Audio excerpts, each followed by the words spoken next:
नमस्कार, good morning, जोहार। JCERT के डिजी स्कूल में आपका स्वागत है। बीज ही बीज पाठ के अंतर्गत इस भाग में हम जानेंगे विभिन्न तरह के बीजों की पहचान करना तथा बीजों का हमारे भोजन में अलग अलग तरह से उपयोग किस प्रकार से होता है।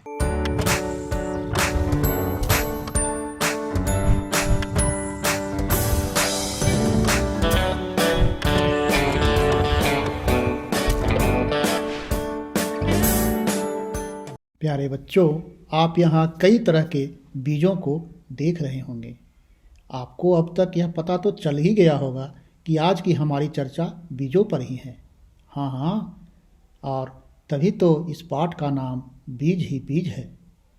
आप देख सकते हैं कि यहाँ तरह तरह के अनाज, दाल एवं मसालों के बीज के चित्र हैं।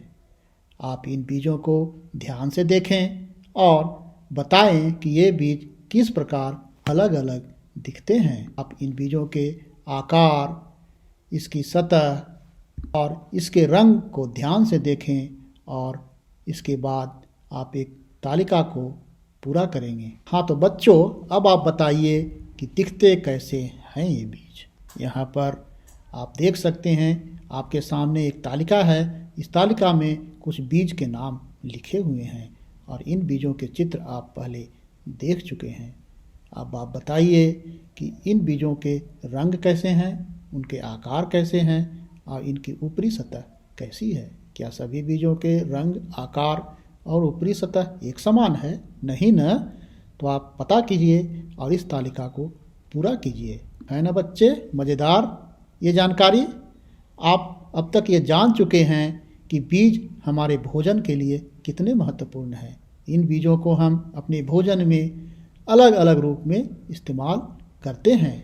आप बता सकते हैं कि इन बीजों का भोजन के रूप में हम किस प्रकार उपयोग करते हैं? प्यारे बच्चों, अब जरा सोचिए और इन प्रश्नों का उत्तर लिखने का प्रयास कीजिए। आप देख सकते हैं, आपके बगल में अलग अलग तरह के बीजों के चित्र हैं। आप इन्हें ध्यान से देखिए और अपने आसपास के लोगों से, अपने घर के बड़े छोटों, भैया, दीदी, मम्मी, पापा से बात करें और पता करें कि इनमें से कौन कौन से बीज अनाज के रूप में इस्तेमाल होते हैं, कौन कौन से बीज मसालों के रूप में इस्तेमाल होते हैं, कौन कौन से बीज दाल के रूप में इस्तेमाल होते हैं, कौन कौन से बीज फलों से इकट्ठे किए जाते हैं और कौन कौन से बीज काफ़ी हल्के होते हैं।